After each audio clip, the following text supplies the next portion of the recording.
خان صاحب نے آدھی پی ہے اور وہ آدھی بوتل میں اٹھا لایا ہوں. بڑا زور لگا رہے ہیں, 6 گھنٹے آپ اندر سے تھکے ہوئے ہوں گے. کس طرح دیکھ رہے ہیں کیمپین کو آپ؟ کے پی کے میں کس طرح دیکھ رہے ہیں آپ؟ گورنمنٹ میٹنگز بھی کر رہے ہیں لیکن اس طرح سے آپ کو لیول پلینگ فیلڈ نہیں مل رہی. کہاں دستک دیں گے؟ سپریم کورٹ جائیں گے؟ کس طرح سے لیول پلینگ فیلڈ لیں گے؟ دیکھیں, یہ لیول پلینگ فیلڈ کا نہ ملنا یہ الیکشن کمیشن کی اور سپیریئر جوڈیشری کی اہلیت پہ سوالات کھڑے کرتا ہے. پشاور ہائی کورٹ نے ہمیں کنونشن کرنے کی اجازت دی ہوئی ہے, وہ کام عدالت کے اس حکم کو نہیں مان رہے ہیں. مانسیرا میں انہوں نے ہمارا کنونشن جو ہے خراب کیا. جگہ جگہ جو ہیں وہ ایسے ہی اعمال کا ارتکاب کر رہے ہیں. لیول پلینگ فیلڈ جو ہیں آج نواز شریف بلکہ ان کے جو ترجمان ہیں عطا تارڑ صاحب, وہ بیان دے رہے تھے کہ پی ٹی آئی کو لیول پلینگ فیلڈ ملے گی, لہٰذا کس حیثیت میں یہ ہمیں لیول پلینگ فیلڈ دے رہے ہیں. پھر آپ لوگوں نے دیکھا کہ بلوچستان میں آج کیا شرمناک ڈرامہ ہوا, کس طرح ایک باپ نامی پارٹی کو توڑ کے اس کو نون میں مرج کیا جا رہا ہے, اور کس طریقے سے جو ہے سیاستدانوں کو, الیکٹیبلز کو گیر گار کے نون میں لانے کی کوشش کر رہے ہیں. ان لوگوں سے پارٹیاں نہیں بنتی ہے, ان لوگوں سے جو ہے وہ استبل تو سجائے جا سکتے ہیں, لیکن سیاسی پارٹیاں پی ٹی آئی کو جس تلخ حقیقت کا سامنا کرنا پڑا ہے. آج خان صاحب فرما رہے تھے کہ اگر میں نے ان کو آگاہ کیا کہ اس طرح لوگ آ رہے ہیں اور ان سے میں اجازت لے رہا تھا, ان کے نوٹس میں دے رہا تھا, تو خان صاحب نے کہا کہ اب ہمیں بڑا سوچ سمجھ کے لوگوں کو لینا چاہیے, کیونکہ جو لوگ ہمارے ساتھ ڈٹے رہے, کڑے رہے تکلیف کے ان ایام میں, اور بالخصوص خواتین کا ذکر کیا, تو انہوں نے کہا کہ ہمیں الیکٹیبلز کو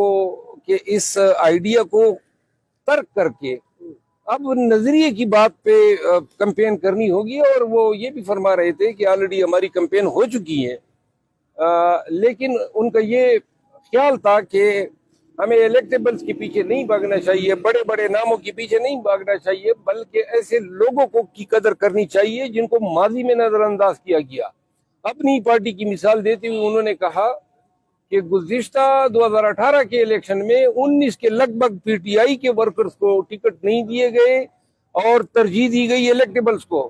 انہوں نے کہا 19 ایسے لوگ تھے جو الیکٹیبلز کو بھی ڈیفیٹ کر کے آ گئے ایوان میں. انہوں نے کہا ایسی غلطیوں کا اعادہ نہیں ہوگا, پاکستان تحریک انصاف کے ورکرز جو ہیں ان کی مکمل رسپیکٹ ہوگی, ان کی مکمل پارٹیسپیشن ہوگی. سر جی, آپ چارسدہ جا رہے ہیں تو وہاں پہ کنونشنز کریں گے یا کوئی جلسہ بھی کرنے کا ارادہ ہے؟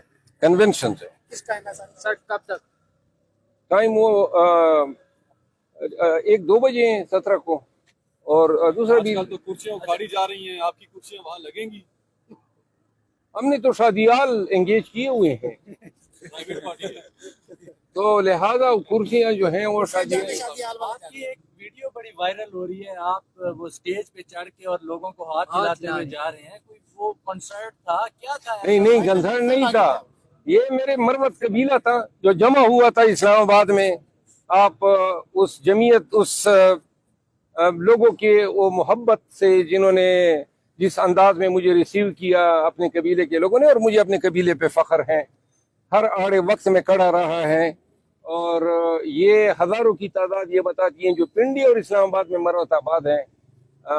پھر پشتونوں نے, میں نے خان کا پیغام ان کو دیا, خان کے پیغام کے ساتھ جو انہوں نے لگاؤ کا اظہار کیا وہ بھی آپ ویڈیو میں دیکھ سکتے ہیں. خان صاحب کو کنٹرول کرنے کے لیے ان کی فیملی کے گرد خان صاحب کے گھیرا تنگ کیا جا رہا ہے, جو بھی پروگرام بنائے جا رہے ہیں, آپ سمجھتے ہیں یہ پروگرام کامیاب ہوگا یا آپ کے مشہور قول کی طرح حال ان کا وہی ہوگا؟ کہ اللہ تعالیٰ جو ہے مین پروپوزز گاڈ ڈسپوزز.